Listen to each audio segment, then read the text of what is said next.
Radiant team banned.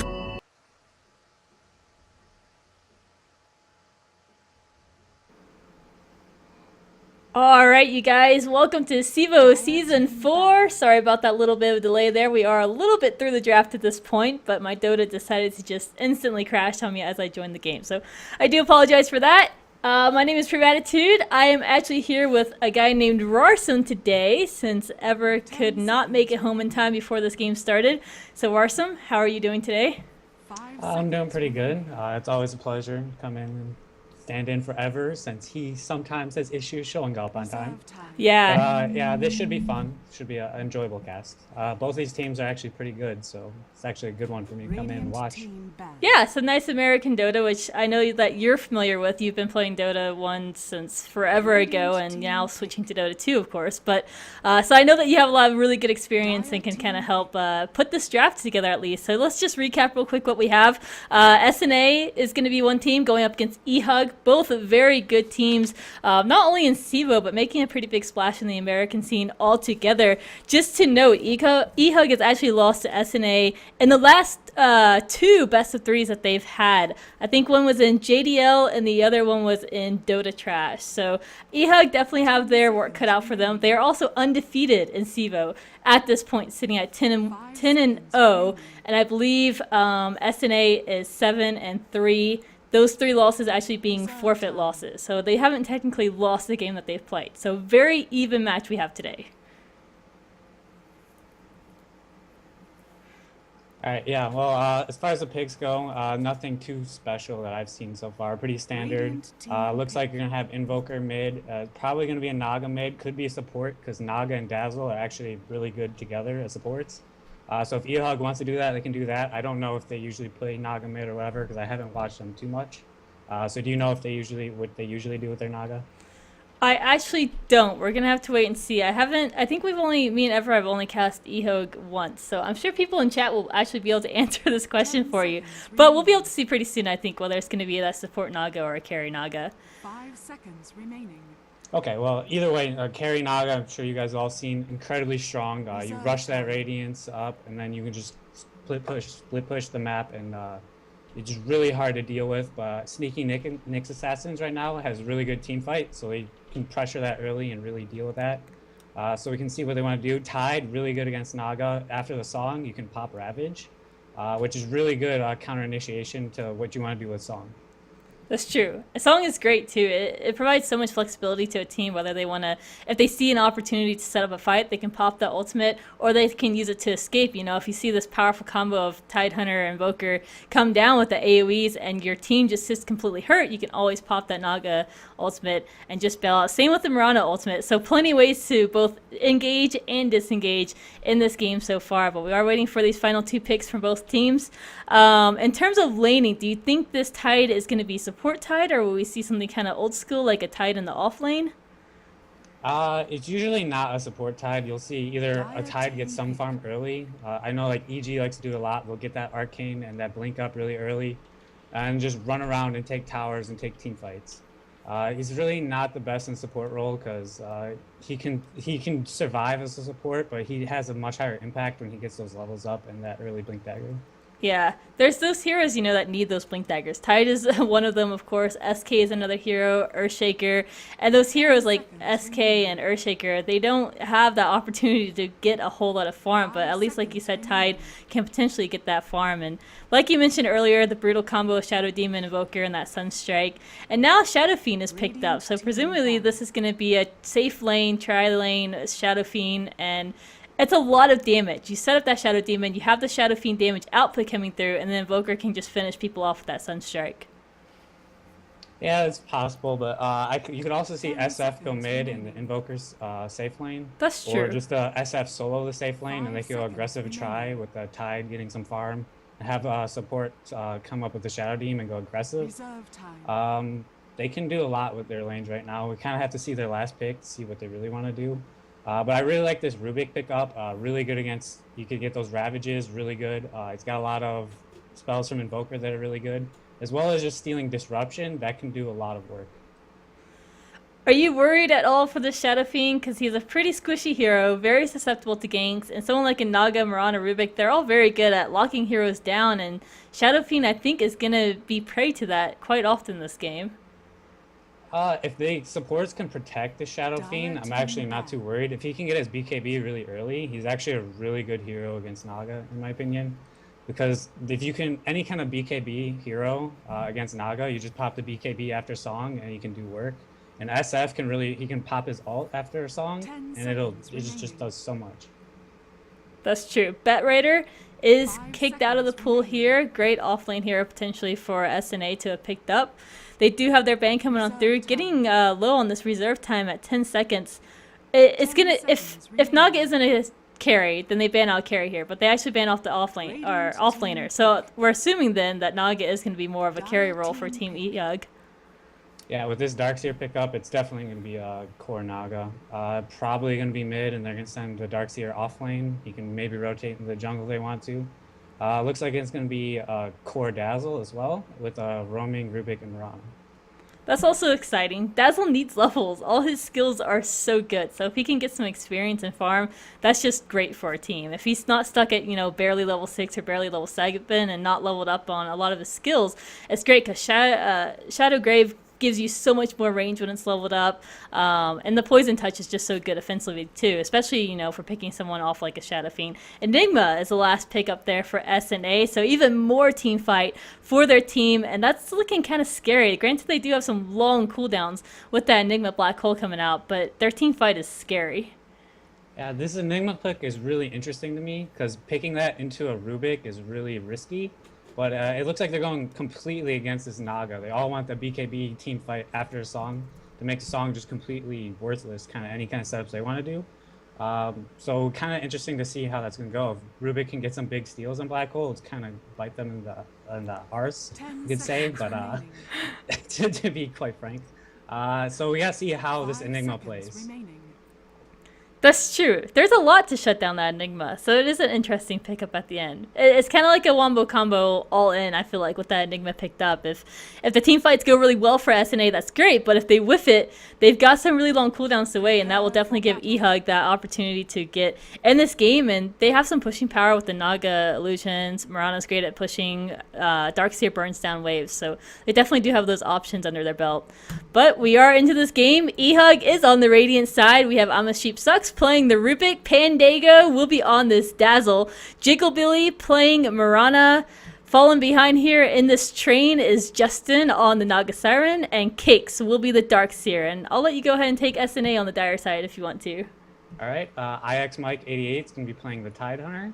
They're going to have Bright, which I believe is Fluff and Stuff on the Enigma. And we have Whitebeard on the Shadow Demon. We have Ush Dota, hashtag hard work on the Invoker. And we got SNA Dota on the Shadow Fiend. Yeah, he's looking for a game management. They find SNA Dota actually on the Shadow Fiend here. Aren't able to finish him off as his team is completely in the vicinity. A Shadow Demon disruption does go down, but it's not going to yield anything for them. And they're just going to back up. It was a really good attempt there out of eHug. You could potentially find anybody coming to ward, anybody hanging out in the mid lane. But they just didn't expect to have all 5 of SNA there as well. So no first blood going to come before the creeps this time. Yeah, it was a really good attempt. They were just kind of slightly off because the Rubik did get the telekinesis off, but the Mirana missed the arrow. So a little bit of miscommunication coming off there. But yeah, overall, they did get the sentry down. Oh, but it's getting dewarded right now. So yeah, really good sense of dewarding. What was this dewarding right here exactly? Was it the camp or for Enigma? There was a ward up here. Yeah, they just wanted to slow down the Enigma's farm. So that's the main reason they came up there to pressure, and they were hoping to maybe find somebody catch them out. Yeah, it's unfortunate that they didn't. Lanes are going to start to form here. Cakes is on the bottom lane, actually going up against this off-lane Invoker. So we'll see how he fares. At least Invoker is a ranged hero, so the Ion Shell is not going to be too much of a hassle for him. They're really confronting Bright or stuff. Bright in this lane. I don't know what we want to call him. Do we want to call him? I guess we'll call him Fluff and Stuff. Okay. I don't want people in the chat to be like, "No, that's Fluff and Stuff," blah blah blah, because they do that sometimes. But it's so much easier to just call them by their name that they're playing as. But yeah, they're trying to stop as much as they can for the Enigma. But honestly, he's gonna find farm in some form or another. They can't stop him throughout the whole game. And we do see a mid lane, dual lane actually going on with the Dazzle and the Naga Siren. So this is kind of interesting. Definitely makes it tough for SNA. Yeah, this is interesting. I thought it was going to be a core Dazzle because that's what we've seen, but they've actually gone with the core Mirana, and they're just going with a hard support Dazzle, which can work out. I actually kind of like that better because they want the Mirana with some farm who can actually keep some map present and split pressure, make some room for this Naga to get some items up. Yeah, I like the laning decision that they made here. I think it's great, especially in the mid lane, to keep SNA down.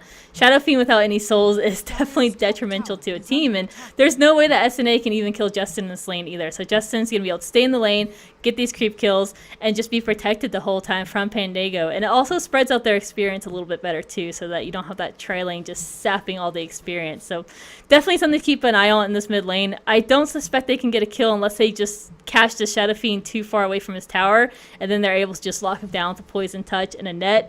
But I still fear for this Enigma. He's got to watch out. He has no protection up here at all because all the wards have been dewarded on this site. So he has no vision whatsoever of anybody that could be coming to gank him. Yeah, that's true. The SF really won't die to this dual lane unless support rotation comes from either Mirana or the Rubik. If one of them does come over, they can easily kill. It looks like Pandago is in some trouble with the double damage rune here. He might go down to the Sunstrike, and yep, there's first blood. That's that brutal combo. It's interesting that double damage on a Shadow Demon was just enough this early on in the game to take out somebody. So Dazzle definitely going to have to play a little more carefully. Justin could be in some trouble now as well. Shadow Demon sneaking around. Doesn't have disruption, but a few right clicks ought to do it, especially with that double damage rune still on top of him. Not enough stacks on the poison touch to be able to secure that kill on Naga, but it burned through some regen, forced her off the lane. This is going to give SNA that opening to get some creep kills and get those souls up. Yeah, it really is. It's really nice some rotation coming from Whitebeard. He's lucky he got that double damage rune, really got the right clicks in to secure that first blood. But he's kind of doing work. He's creating issues and kind of doing everything against what this mid lane wants to accomplish. But meanwhile at top, Jigglebilly's finding his farm, and they're really keeping this tide from getting levels, which is really good for a dual lane to kind of accomplish. And it's a powerful dual lane too. It's not something that you can easily just go in, sneak in a creep kill here or there. If you go in, you do have that potential to get picked off. If you get hit by a telekinesis and then into an arrow, it can definitely be very, very brutal. Granted, there is no global presence on eHug's side, like a Furion or an Invoker, so it does make a kill a little harder, but it definitely makes it enough so that IXMight cannot be in the lane at this point for fear of getting picked off. Yeah, that's true. But I'm sure he's not going to be too upset about this because he's still finding decent levels. He doesn't need too much farm. He just wants to Ravage as soon as possible so they can start pressuring and creating space for their rather greedy lineup to kind of get some farm. But it's greedy, but it doesn't need too much. Mostly just BKBs for them to get online and start just grouping up and taking towers. Yeah, that's all it's going to come down to. Some really just well-planned team fights out of them. But we'll see if eHug can throw a wrench into that. Looked like Shadow Fiend was going to the top lane, but he's actually just grabbing a bottle here with an Invis rune inside of it. They're diving bottom right now. You might see a Sunstrike kill again on the Darkseer. Oh, yeah, trapped him in too. Used his body block and his images to actually block the Darkseer in. So really great play out of Whitebeard once again. And Invoker Sunstrike is just so strong. It's like a Nature's Prophet who can be that extra element in a fight and in a gank, and Invoker has that available to him, and it doesn't matter. He can stay in his lane and not even have to budge to another lane and still be able to be a huge presence anywhere on the map. And as long as that Sunstrike is available, and granted it's not that long of a cooldown, he can be there for those fights. Top lane, IXMight is going to go down here. Really great out of them. Looks like he might have gotten hit by an arrow. I wasn't up there, but it is on cooldown.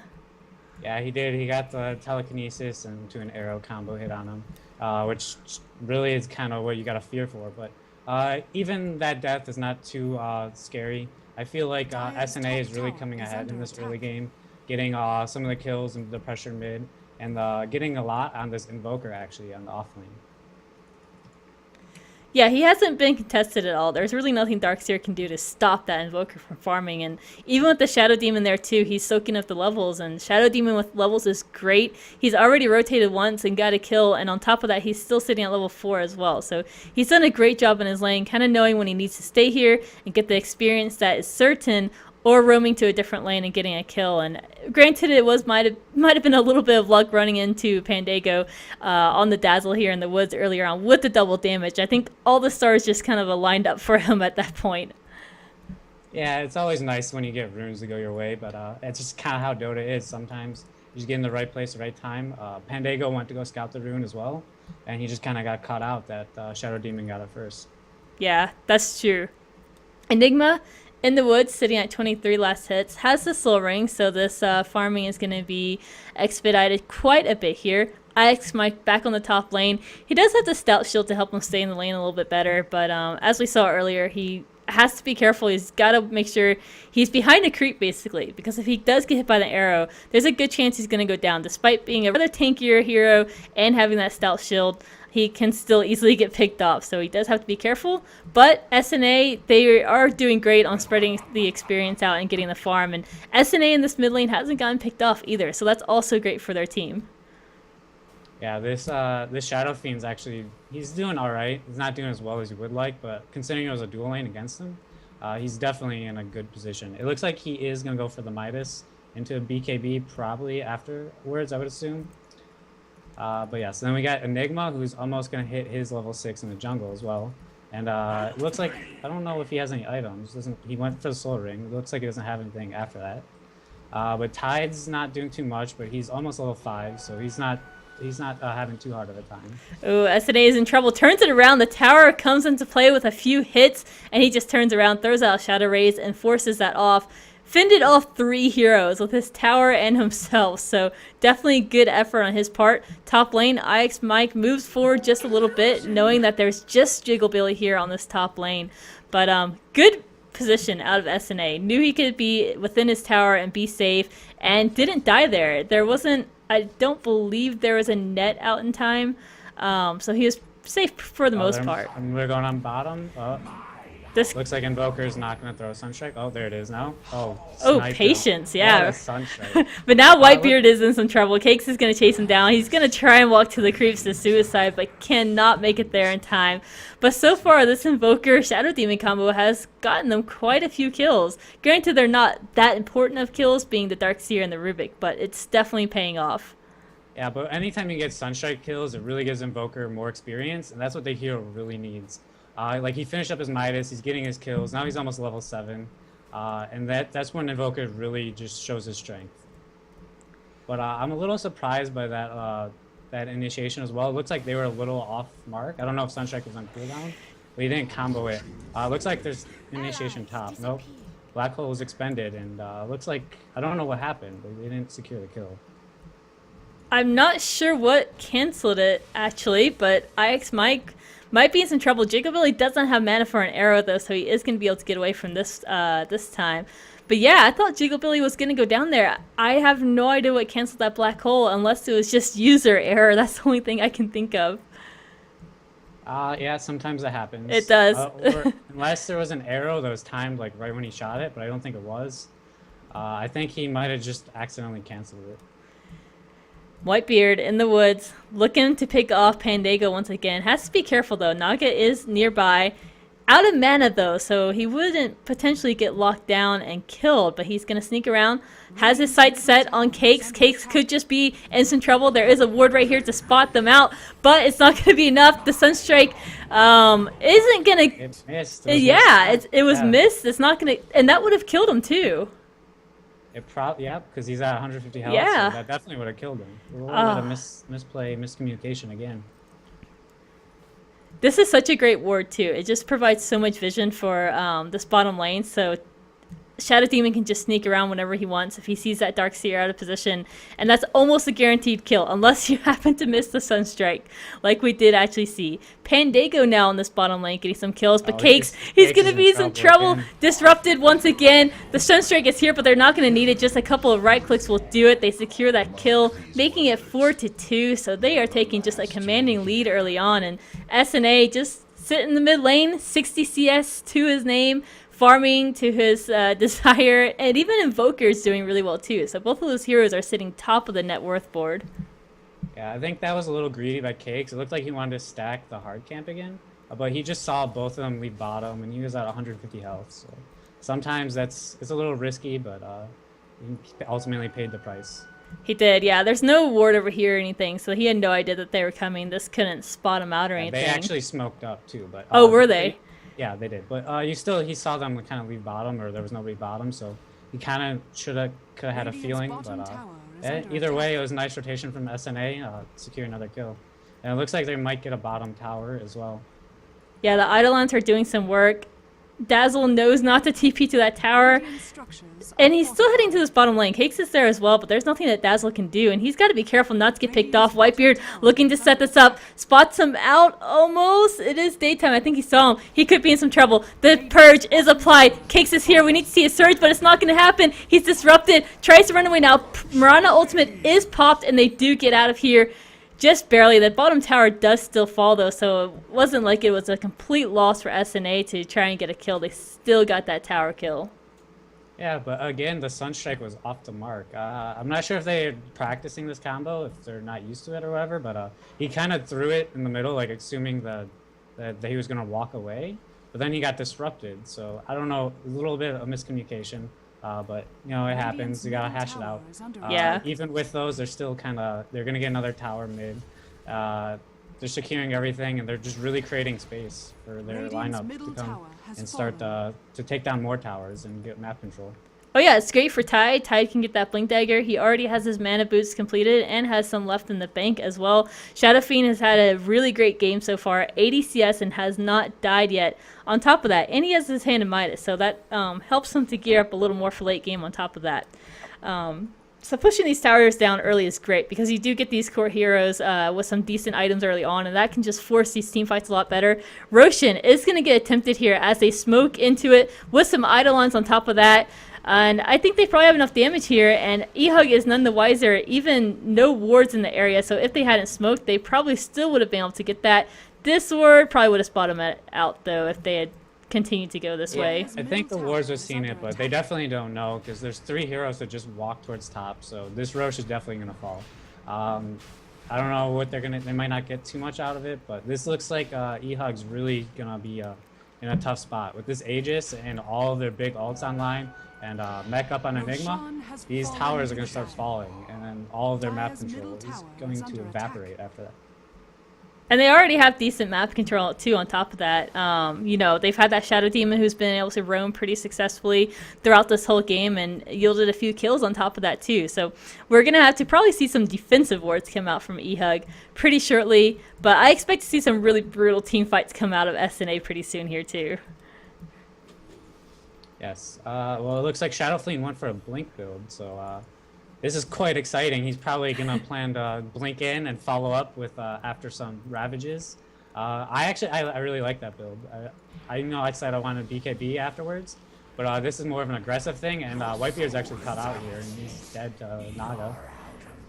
Yeah, everybody came for that. I mean, there were 3 heroes on top of him just to kill off the Shadow Demon. So. He was de-warding, so they knew he was there. Yeah. Usually when you de-ward, you want to have some backup, otherwise you get caught out like that. Because sure, you de-ward, but you don't want to get out a kill. Yeah, most definitely. Oh, USH. Yeah, gets caught by it. Oh, they can't finish him. They're scared that there's support nearby, and there is indeed support nearby. There's a Tide that has his blink as well now. Could have blinked to follow up Ravage. They didn't have enough damage to kill him. Yeah, definitely scary. Thank you.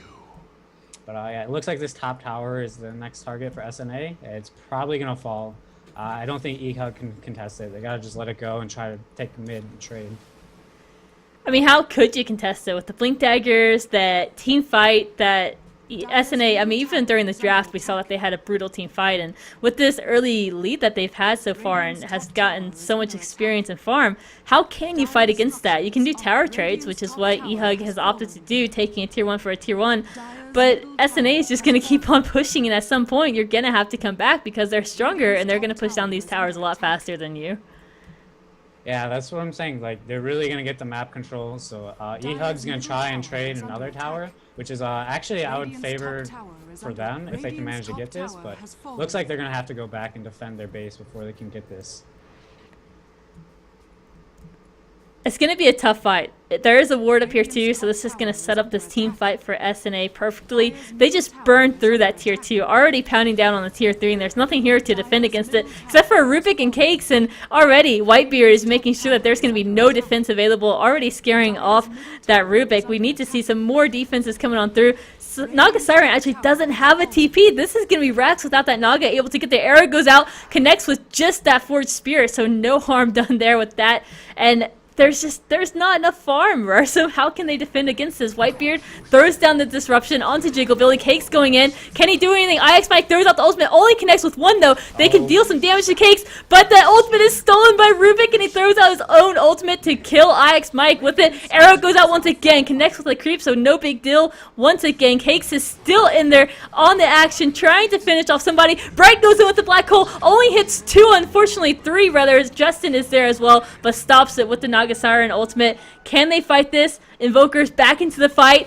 Everybody's still alive. The Shadow Fiend is pretty low HP though. They're gonna chase it on out. The Raxes though, one did already fall, the melee Rax, and another ultimate stolen from Sheep. That's the black hole, so 2 really big ultimates stolen out of eHug, but at the cost of their Rax.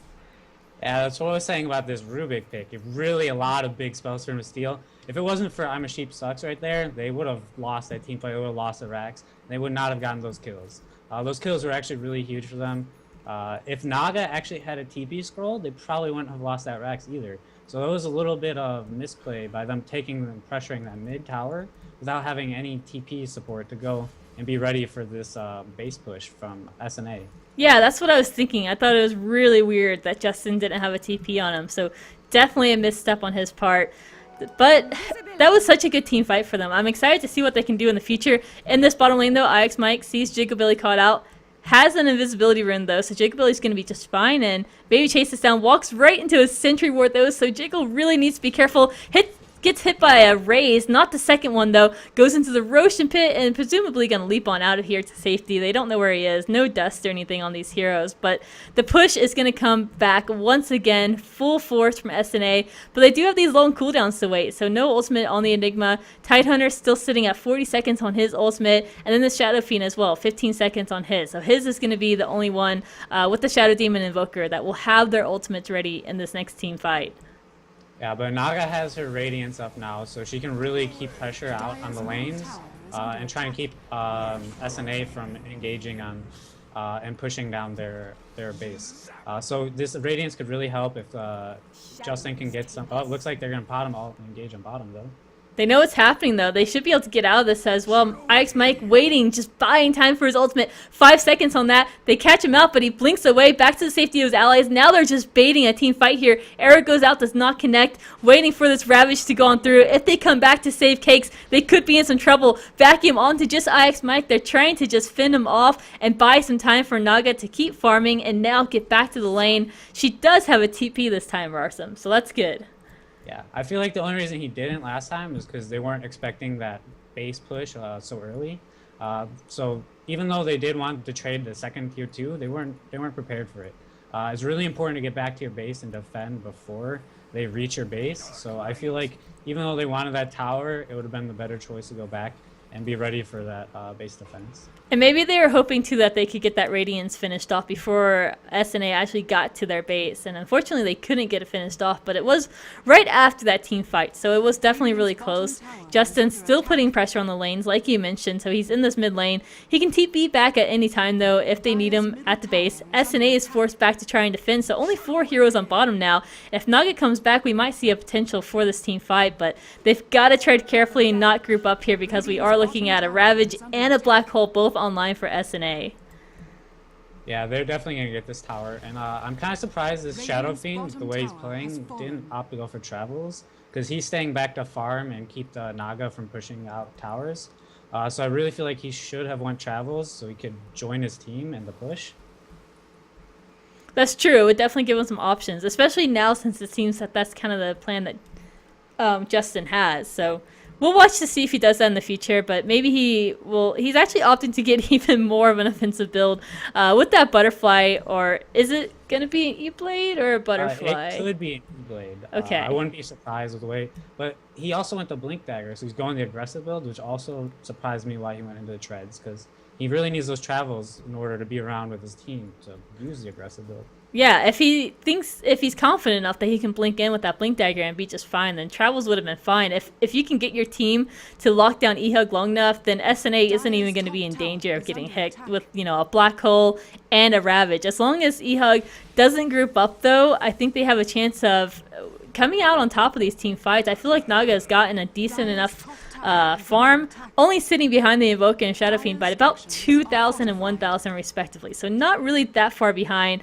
but that is like the only hero that's going to be a factor on eHug's side. For SNA, you have the Shadow Fiend who's going to be hitting heavy, Invoker who's gotten some pretty decent farm as well. So it's still a really scary lineup for eHug. And like I mentioned earlier on in the draft too, they've lost to SNA the past 2 best of 3. So they are definitely having a harder time against them. Yeah, SNA is you know, they're a pretty good team. eHug's been pretty good too. You know, sometimes some teams you just struggle to play against their playstyle. So it looks like Naga did pick up the travels now, so you can have some really good map presence. Keep these lanes pushed out so that SNA can't snowball down one of the lanes and take another set of racks. Because one set of racks with the Naga is not the end of the world. You can really deal with it with your illusions. But if you lose 2, that's when this game gets really hard. Yeah, that is true. It looks like SNA going to the top lane now, wanting to put some pressure there and then potentially rotate to another lane, I'm guessing. I don't imagine they would want to finish off this Rax here, but if they win a team fight, they can definitely transition into something else. Yeah, it definitely looks like they are just going to pressure it. I don't think they will push, but if they do, it's not always a bad idea, because you can take a team fight if they do decide to defend it for some reason, and then you can go bottom and take another set of racks. Because it's much easier to push into a lane that's already lost its racks and its tower than it is to go into a lane with a tower. That's true.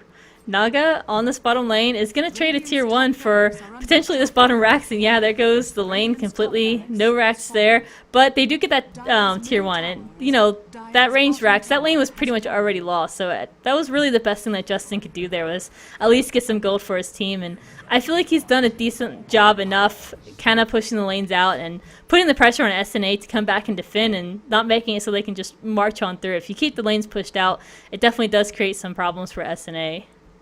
Yeah, that was definitely in favor of eHug there, getting that tower, because now Naga's almost up to 2k gold again, and SNA really didn't get anything out of that. All 5 of them were there. Sure, they got a range racks, but that really doesn't do too much in the grand scheme of things. That just really bought time for eHug to get some more items up on this Naga to really stall out this game and maybe take this late game. Hopefully with the Naga Mirana carry. It might be tough with all the... Oh, it looks like SNA DOTA is getting initiated on here in mid, and they are going to back up. The arrow missed, unfortunately. It was just barely off. It just barely missed, but then I thought they were still going to commit, but once he started popping that Requiem, they decided to rightfully back up because he had support coming. But looks like they're going to take Roche now, and SNA DOTA did go for that butterfly. Probably the smart idea with the way this game's going. They want to go ultra late game, which they will be able... They can actually deal with the Naga, I believe, if they all just use their map control to farm up. They have some good late game heroes. And yes, the SF will pick up the Aegis there. But like I was saying, they have really good late game heroes because Black Hole late game is very strong. Ravage is pretty good. Even though you have some BKBs to counter Ravage, there's not too many BKB heroes on eHug. Sure, Mirana will get one. I highly doubt Naga will, but she might actually be forced to this game. Yeah, I feel like none of the supports this game are really supports that are going to fall off late game. They're very valuable supports, especially Rubik to Silly's ultimates. Darkseer is good in stopping pushes and really in any team fight. And Dazzle as well. He's granted pretty low level at this point, and even the Rubik is low level too at level 8. So definitely a factor for eHug, but one good team fight will definitely get their footing back into this game, but it's going to be a really rough team fight for them. You have the Shadow Fiend who's going to blink in there. He has the butterfly, so he's not going to take a whole lot of damage on top of that with those misses coming on through. And just like Roshan just dying immediately, look at this tower just get burnt through. They're going to try and defend it. Justin is completely out of mana though. eHug forces out this Aegis actually right off the bat on SNA. Nice arrow. Yeah. Get the SF right here, which they got the Aegis, but they lost about half their tower, so... Sure, SNA is not too upset with that trade. I'm sure they would have liked to keep that Aegis up on SF. But at the end of the day, that's a small win for eHug. Yeah, we'll see if that becomes problematic, not having that Aegis in this next fight. But it's definitely scaring SNA back. I mean, look how ready eHug is for this fight. Their tower might be at low HP, but they are geared up for this completely. Even the Naga came back early to defend against this. And like you mentioned, picking up those boots of travel on her, so she's going to be able to easily push out these lanes and then be back for the fight when she needs to. And I have nothing but great things to say about Justin this game. I think he's played that Naga to a T. Yeah, he's playing really well. He's keeping the lanes pressured. He's doing about everything that you can ask from your Naga. Jugabilly has a Deso, and he looks like he's gonna go into a Manta afterwards with Ayasha. So he's gonna start hurting as well. But SNA's gonna probably wait for the next Aegis cheese before they really pressure, because they really don't have any real sense of urgency to end this now. So they do have some time to kind of just get up some next items. Maybe looks like they got Necro 3 on the Invoker, so it looks like they're going to try and get some Necro books up on some other heroes. I mean, what do they have to fear other than Naga? I know Jugabilly is getting some items under his belt. He does have the Deso, Yasha finished up. But other than that, he's a pretty squishy hero. When he has the agility treads popped here, he's sitting at 850. So that's incredibly squishy, especially when you're considering a Shadow Fiend who can just burst someone down very, very quickly. Yeah, he's actually incredibly squishy. And if he gets caught in a Ravage or a Black Hole or whatever, he's just instantly dead. Oh, yeah. So he's going to need a couple of items before he can really do much in a team fight. It's going to be a while for that Roshan to come back, though, and in the meantime, just kind of biding their time. eHug is looking for some kills, almost runs into SNA, but he has an Invis rune, so he spots them out, throws down some pings, and they are not able to secure a kill on him. Unfortunately, that would have been a great pick-off for them, but really searching for anybody, thinking Enigma might be in the woods, but he's not. Yeah, they're actually in the enemy's woods, so IX Mike sitting here farming his lane. Bright is on the bottom lane, pushing that lane out, and honestly completely safe, since eHug was completely in their enemy's forest. Yeah, usually one thing that you do when you have map control is you want to farm your enemy's jungle. Sure, there's usually one person farming your jungle as well, because you really want to take advantage of the entire map. But SNA had an Invis rune and kind of scouted it out, so the SNA was really able to avoid that. But eHug did manage to get some aggressive wards up, so now they can hopefully see and pick off anybody if they're in that jungle. But I don't know if they can really get out there unless they smoke again. Yeah, the lanes are pushed in so much that it would probably be pretty risky to try and do that. If you lose a team fight out of your base, you're losing a Rax, maybe even 2 Raxes, hands down rather. So you definitely have to be careful of that. And I think what they've been doing so far, which is turtling, has been working for them for the most part. So just keep up that patience and try and get ahead in these team fights, but it's going to be so difficult to do. Shadow Fiend does pick up that Helm of the Dominator now. Nagasara and Images go in, burning a little bit of damage down, or HP down, sorry. But this is going to be a brutal fight. All the ultimates are online. Let's take a look at buybacks. A lot of buybacks for everybody except for the Enigma, the Tidehunter, now the Darkseer, and the Naga. The Naga is especially the big one. If Naga goes down, that's going to be very bad for eHug. Here it goes. Great initiation. They're grouped up too, so Cakes is going to be able to land that wall and vacuum very well. Bright needs to make sure that he gets his ultimate off. Pops to BKB. He goes in, but already 2 of his allies are down. There's going to be no damage output here for them. With that Shadow Fiend out, the Rubik steals the Black Hole once again, though. Really great team fight out of eHug, and now USH is going to get chased down. 5-man white for SNA, only losing the Darkseer in the process, and they defend their Raxes, and that's what patience does for you. That was a beautiful song from Justin. They were all grouped up. They had 4 people right here with 1 over here, but you got them 4 people that you need to, and none of them really have the BKBs like I was talking about. So if you're going to group up like that, you really need the BKBs to counter it, but since they don't, they all just died and melted for Darkseer, who followed up. And Darkseer has a Hex up right now, and it looks like they're going to pressure. They'll probably get this tower and then back up. And I think that's fine for them. That's honestly all they need to do. They won that team fight. It definitely got them back into the game. And now they're going to force out some buybacks as well. Invoker has to buy back. Shadow Fiend is almost back, so he opts to just wait out that timer. But like you said, they do get that tower. They back up, and now they've got some better map presence here. They can push out the side lanes at this point. And if Roshan does get attempted by SNA, they might at least have a better shot of contesting that this time. Whereas the previous times, even knowing that second time that SNA was doing Roshan, they couldn't even fight it. Yeah, that was a huge win for eHug. I feel like that was impatience from SNA trying to force that. Because one thing eHug really does have is really good base defense. Whenever you have a Naga Darkseer, it's really hard to push up against that unless you do have those BKBs. And IX Mike is building a pipe, and they pushed in before that was done. I feel like they just forced that issue before they really had the items they needed, and they really paid the price for it. Yeah, we'll see if they learn their lesson. They're definitely waiting for this Roshan to come back. Justin scouts out the Roche pit, making sure that Roshan is indeed not back, and making sure that they are aware of it going on. They even have some good ops to scout that out. Ops in the jungle on top of that, but some really offensive wards for SNA as well, so they're hoping to continue pushing. These wards are quite old though, and last time when they pushed, it did not help them to get any better position or win that fight, so maybe gonna have to pull things back just a little bit more here. Yeah, it looks like eHug is smoked up. They want to try and maybe do something. From positioning of SNA, if they find somebody alone, they could really pick off like this. Oh, it looks like they ulted. They want to go on Tide, or they're looking for this SF. I'm not sure what they want to do yet. They might not be too sure either. Looking in the woods for somebody. They do run into SNA. Can anybody scout it out? It's still nighttime. There you go. Sheep spots him out by a really quick blink out of SNA. Gets back to the safety of his team. But the Naga Siren ultimate does go out. They're only going to catch the Shadow Fiend here. We'll see if reinforcements can arrive in time.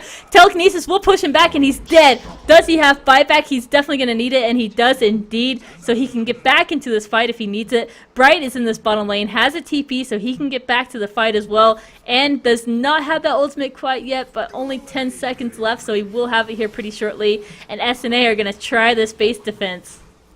I really feel like eHug should back right now, because if this SF buys back and they get hit by Ravage, Black Hole, they're really going to pay for trying to force this. I feel like they kind of want to force the SF to buy back, but they're going to get caught, and then he's going to buy back. So I feel like they should really back up, but they're going to really force the issue, and we'll see what happens. And it's such a slow push, too, kind of buying their time now. On the bottom lane, Bright is able to push that lane, but now we do the team fight. Alex Mike getting in there. He wants to Ravage. He can hit almost everybody, but no one's around to really capitalize on it, so he's going to save it. He runs out of mana. He's trying to get out of here. Doesn't make it. Jigglypuff hot on his heels, but that last auto attack is not going to be enough to kill him. Meanwhile, in the backfield, Grave is applied onto Amasheep Sucks, and Shadow Fiend just waiting for that buyback. It's so crucial for him to get back, but the melee racks does fall. Ranged racks hoping to go down here to these Naga illusions, but we do have USH there to defend it, and they get the important racks at least. They even out the lanes a little bit more. Bottom lane Bright doesn't get the tower on the tier 3, so it was a decent push for eHug. They didn't lose anybody in the process. It looked like it really paid off them. I'm really surprised that Bright didn't TP back and just Black Hole after a Ravage, because Song was on cooldown still, so they really could take a huge fight with SF buyback. But they chose to just kind of keep the gold on. It looks like they wanted him to buy the BKB. They chose to do very safe option instead of having him buy back and take the fight right there. So I guess it's not too bad of a plan, because they're gonna probably secure this Roche. But Song is up, so they can go and contest this now. And they're ready. They know what's going on. Bright actually gets hit by an arrow. We'll see if they can get in time, but it does make SNA aware that they do know they're in the Roshan pit. IX Mike is here, hoping to fire off his Blink Dagger and Ravage here pretty shortly. Scouting things out with these illusions. This is going to be a standoff, but Roshan is falling very quickly, so eHug has got to make their move if they want to do so soon, either with the Naga ultimate or the Mirana ultimate. Actually, Mirana ultimate is not available. There it goes. It is actually popped. That's why it wasn't available. They sneak in, catch everybody off. SNA takes the high ground so that they have superior vision over eHug, but these Naga illusions are going to scout it out. Could even... I guess I was thinking maybe Shadowfiend could just jump into the Roshan pit with his Blink Dagger and just take Roshan really quick, but these Naga illusions are preventing that. Yeah, he really doesn't want to. Whitebeard might die to the Naga illusion. He's chasing him down. Oh, there's a Naga song, and fired an arrow. I'm not sure too They're Whoa. just gonna sneak Roche, but they don't kill in time. And now BKB up on SNA. Really big black hole coming out of Bright. But can we see the Rubik steal it? We can't because he is actually already dead. Aegis goes down, but he gets snatched up by Naga Siren, who pops it immediately. But there's no one around. It's just gonna be Naga, Marana, and the Dazzle. Justin tries to make it out here alive. It's gonna be a tough fight for him. He has boots of travel, but he does not have the song to get out of it. On top of that, they do take down Shadow Demon in the process, but Justin, in the long run, does get picked off. Oh, I'm not sure who got the kill for that, but the Aegis was pretty much burned immediately. But still, that was not a great team fight for eHug. SNA still getting chased down from Pandago. Really aggressive, trying to finish him off, but cannot manage to do so. And now they want to chase down Jiggle Billy. Quite a fast hero on that mount, so he's able to get away just fine. Yeah, and Enigma died back here to just the Naga illusion, so they're really creating an issue, but I'm not too sure what eHug planned to do there. There's a little bit miscommunication because half of them wanted to rush down the Roche, and the other half of them looked like they were setting up the fight. So they just kind of got caught out, but at the end of the day, they managed to snatch the Aegis, so it wasn't too big of a loss, and kind of nobody really won from that. That's kind of the issue with amateur teams too, is when you're a team for a really long time, you kind of get a feel in team fights and whatnot what to do, and you don't actually have to have that communication. You just kind of get a feel of it. So it's just something that kind of takes time for the most part as eHug, you know, and any amateur team, just getting their communication down and getting their teamwork down on top of that as well. So it was a little bit of miscommunication. It would have been nice to see them commit to either one or the other and see how that team fight might have panned out differently. But I think it was an initiation. You called out the Tidehunter and the Shadow Fiend here. So it was a great Naga song, but I think they definitely needed to decide what they wanted to do with that. Yeah, but it's not always just communication. It's kind of really hard to make those split-second decisions. That's true. Because they saw there's people scattered everywhere, so it's kind of really hard to know exactly what you want to do. And ultimately, they decided to go down and just kind of rush down Roche. You know, that it happens. But eHug looks like they're in a pretty decent spot now. It looks like it could go really either way, depending on execution at this point. Yeah, I feel like SNA has definitely fallen off. You have the Marana catching up, but very closely to Invoker and Shadow Fiend in the net worth, only about 1,500 behind, and Naga has actually surpassed them, just making optimal use of these illusions and putting out the lanes so effectively. Has Manta, Lincolns, on top of the Radiance and the Boots of Travel that she already had. So really great items so far on her. And Shadow Fiend, I feel like he's got his work cut out from this game to deal with that Naga and Marana as they start to come online finally. Yeah, they really do. Naga is going to cause a lot of issues for SNA because they have a lot of five-man team fight, and Naga is really going to keep their lanes pushed out and like kind of avoid these fights, except for maybe around the Roche pit. Probably see our next confrontation there. Until then, we're going to see a lot of farm. Jiggle Billy has about 3.5k up on the Marana, and then we have Rubik who finished his Ags. That's actually a pretty big deal because there's a lot of big Ags ults you can steal in this game. That's true. Yeah, the supports have all done really well. There's so many towers down in this game at 37 minutes that the supports have been able to get decent items up. Even Dazzle has protected himself a little better by picking up that Ghost Scepter. So great pickup for him as well. But the death push does come down for SNA, and we'll see if they can do it this time. The tower on the bottom lane was already quite hurt. Naga does TP back. And every single ultimate in this game is ready to be fired off, so we'll see if eHug can get this set up. The song goes down, they catch Invoker and SNA out. Really two great heroes to catch out. The wall goes down, SNA fires off his Requiem, hits a lot of people, but he just gets bursted down so quickly. Even with that BKB, Jiggle Billy is just going through that with his auto attacks. Bam, he goes down. Desolator damage is just too strong with that minus armor on top of that. And this is going to force SNA to back up now. They got the tower, but the racks still stand, and they cannot continue this any longer. We'll see if they can even catch up to this Whitebeard, and they do. The net goes down. Sheep is there as well, but Meteor comes out, deals some damage, but it's not going to be enough to save Whitebeard. Arrow goes out, almost connects with Invoker. They at least spot him out. They get the telekinesis off in time as well, so they get two, and they didn't even have to expend that much energy in doing so. They want to chase down more, but everybody is clear of any more danger. But another solid defense for eHug, Rarsum. Yes, that was huge. They got the song off on just the SF. It really didn't look too good at first because SNA has good just kind of follow-up, and SF got his BKB off because they kind of mistimed the Marana arrow into song thing. They tried that and missed the SF. He got his BKB off, but he just really looked lost, and nobody came in to Dire's follow bottom up. tower has The Enigma and the Tide Hunter really need to blink, follow up, and Ravage, and then they can really follow that up and turn that around. But it looks like Bright's gonna get jumped on now. Oh, he got hexed up. He's dead. And looks like they're looking for more. They're diving. They might be overextending. They should really be focusing the racks, but they're gonna fall up. They're gonna fall back. That's the one thing a lot of people do. They really want the kills, so they dive. But they're falling back. They're gonna get this tower. Structures are fortified. Oh, there's a fortification. I don't know if there's buyback on Enigma, if they're gonna use it. Oh, they did.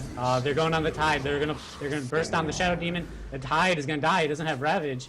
He's dying to Naga illusions. They look like they're gonna save it. The tower's dead, and they're just beating on this Rax now. Yeah, it's going to go down very, very quickly with the Death Slater minus armor on top of that.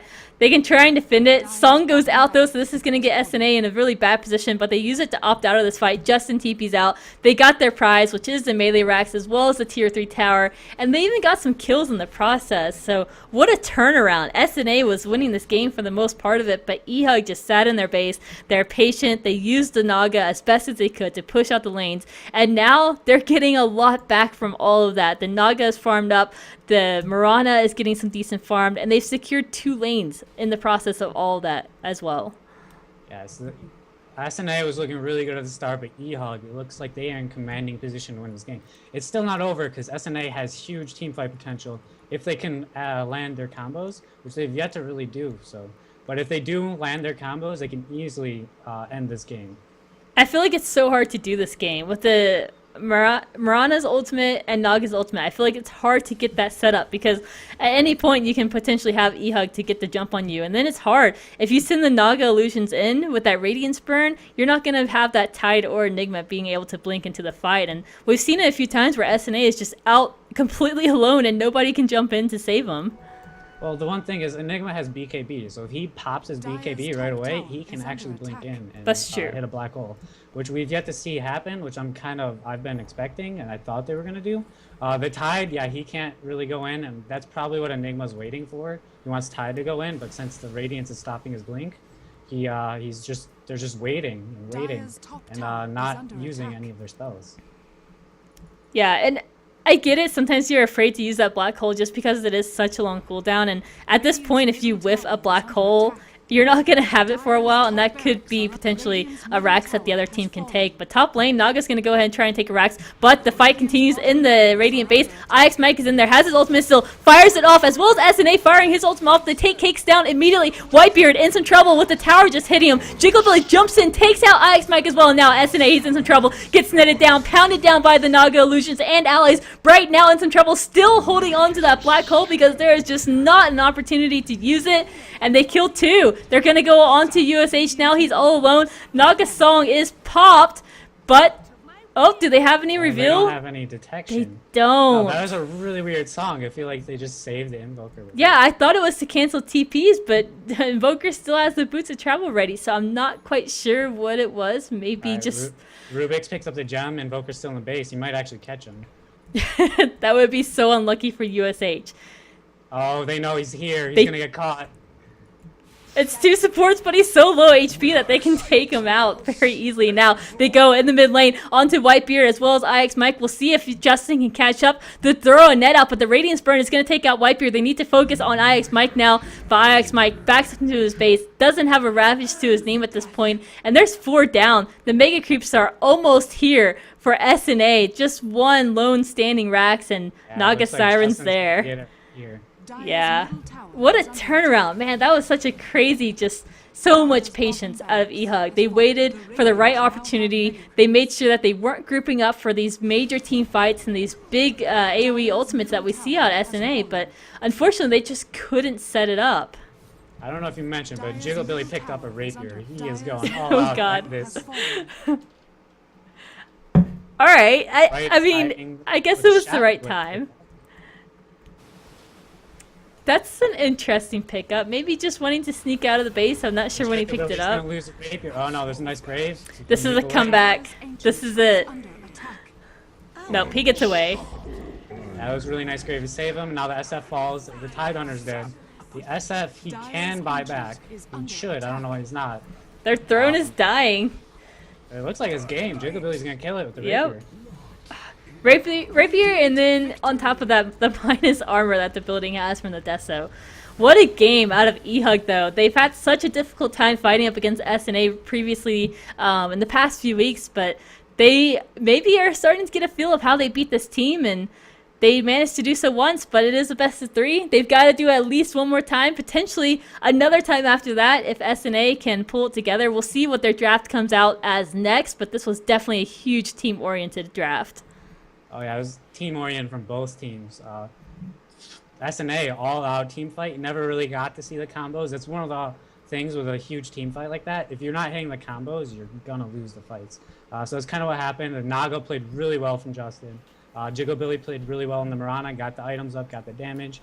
Even went for the Rapier to kind of force the end of the game, which is never really actually a bad idea. I think it's a pretty good item, even though you can throw if you lose it. But it was really well played from the Naga, and they ended up winning off the back of Justin. Yeah, agreed. Totally well played out of eHug. Also, I want to give a huge shout out to I'm a Sheep. That was awesome. He stole so many big ults and made huge plays all game. Always getting Ravage, always getting Black Hole anytime it was used. Yeah, I'm pretty sure anytime. I don't think there was a single time that Black Hole or Ravage was used that Sheep didn't steal it. I mean, he was definitely on top of that. Literally, I think he stole it every time. Yeah, such good play. Well, you guys, sit tight. We will bring Ever into the next match. But Rarsum, so great casting with you. You have such great knowledge about the game, and I love having you as a co-caster. So thanks so much for joining me, and I'm sure you'll cast with me in the future. All right, thanks for having me. It was fun. Nice first time to jump in, see these two good teams to play. But yeah, I definitely look forward to casting with you again. If you ever need me to stand in, I'm here. Definitely. Thanks a lot.